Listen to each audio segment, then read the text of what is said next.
नमस्कार दोस्तों, स्वागत है डे थिंग्स बाय 2.0 पे। प्राचीन समय की बात है। किसी गांव में एक ज्ञानी पंडित रहता था। उस पंडित का एक दोस्त दूसरे गांव में रहता था और वह जन्म से ही लंगड़ा और गूंगा था। एक दिन पंडित अपने उस दोस्त से मिलने के लिए घर से निकला। उसके दोस्त का गांव वहां से काफी दूर था। वह ज्ञानी पंडित रास्ते में जा ही रहा था कि उसे अचानक एक आदमी मिला। वह आदमी भी उस पंडित के साथ साथ चलने लगा। पंडित ने भी सोचा कि रास्ता बहुत लंबा है, इस आदमी के साथ बातें करते करते रास्ता आसानी से कट जाएगा। ज्ञानी पंडित ने उस आदमी से उसका नाम पूछा तो उस आदमी ने अपना नाम महाकाल बताया। अब पंडित और महाकाल दोनों साथ साथ चल रहे थे कि रास्ते में एक दूसरा गांव आया। तब महाकाल ने उस पंडित से कहा कि तुम आगे चलो, मुझे इस गांव में एक पहचान वाले से थोड़ा सा काम है, मैं काम खत्म करके अभी आता हूं। थोड़ी ही देर में गांव में एक भैंस ने एक आदमी को मार दिया और यह खबर पूरे गांव में फैल गई। कुछ ही देर में महाकाल पंडित के पास वापस आ गया। वह दोनों साथ साथ आगे बढ़ने लगे।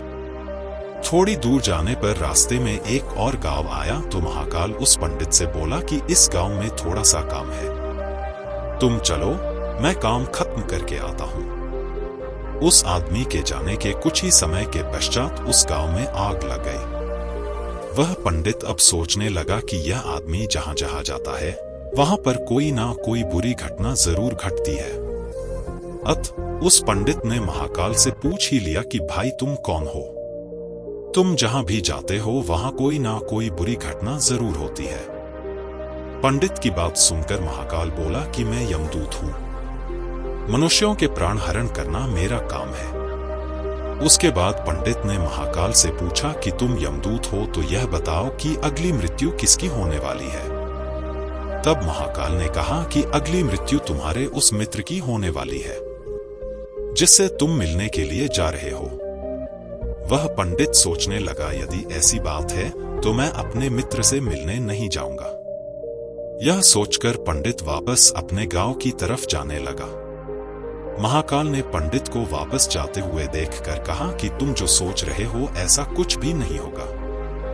होनी एक अटल सत्य है, इसलिए होकर ही रहेगी। थोड़ी देर में उस पंडित ने देखा कि उसका मित्र उससे मिलने के लिए बड़ी तेजी से चला आ रहा है।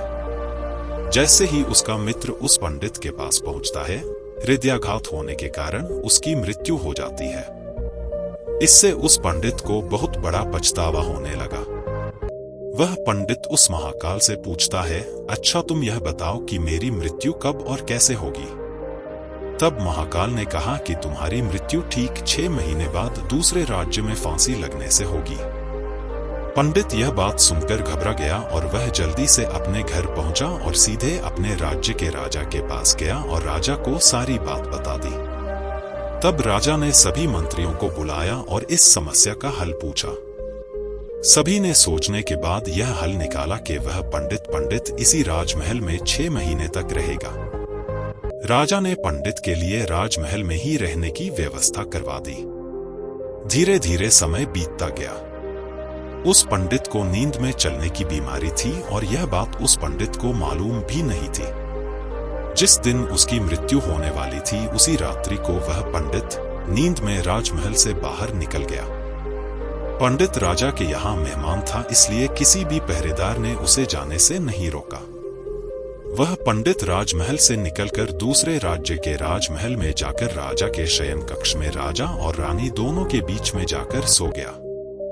सुबह जब राजा की नींद खुली तो उस पंडित को अपने शयन कक्ष में देखकर बहुत क्रोधित हुआ और गुस्से में उस पंडित को फांसी की सजा सुना दी।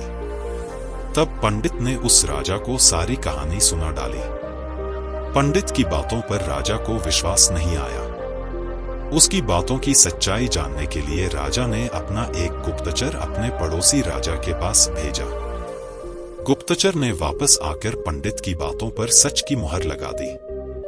यह सुनकर उस राजा को अपने दिए दंड पर बहुत पछतावा हुआ। लेकिन उस राज्य का एक नियम था कि एक बार राजा जो सजा सुना दे अभी उसको बदला नहीं जा सकता। राजा ने एक राजसभा बुलाई और सभी मंत्रियों से इसका उपाय पूछा। तब उस राजसभा में यह फैसला लिया गया कि एक कच्चे धागे का फंदा बनाकर आप पंडित को पहनाकर अपना वचन पूरा कर लीजिए। कच्चे धागे का फंदा होने के कारण पंडित की मृत्यु भी नहीं होगी और आपके फैसले की लाज भी बच जाएगी। तब कच्चे धागे से फांसी का फंदा बनाया गया और उसके अगले दिन पंडित के गले में डालकर फंदे को खींच दिया गया। सभी ने यह सोचा था कि पंडित को कुछ नहीं होगा। फांसी देते समय धागा तो टूट गया, लेकिन उस कच्चे धागे की वजह से उस पंडित के गले की नस कट गई, जिसकी वजह से उसका खून तेजी से निकलने लगा। ज्यादा खून बह जाने की वजह से उस पंडित की मृत्यु हो गई। शिक्षा: इस कहानी से हमें यह शिक्षा मिलती है कि मृत्यु एक अटल सत्य है। मृत्यु से कभी घबराना नहीं चाहिए। हर जीव अपने किए हुए कर्मों के अनुसार निश्चित समय के लिए इस संसार में आता है। मनुष्य स्वयं चाहे अथवा ना चाहे, लेकिन समयावधि पूर्ण होने के पश्चात इस दुनिया से उसे जाना ही पड़ता है। ऐसे ही मोटिवेशन वीडियो को देखने के लिए चैनल को सब्सक्राइब करें।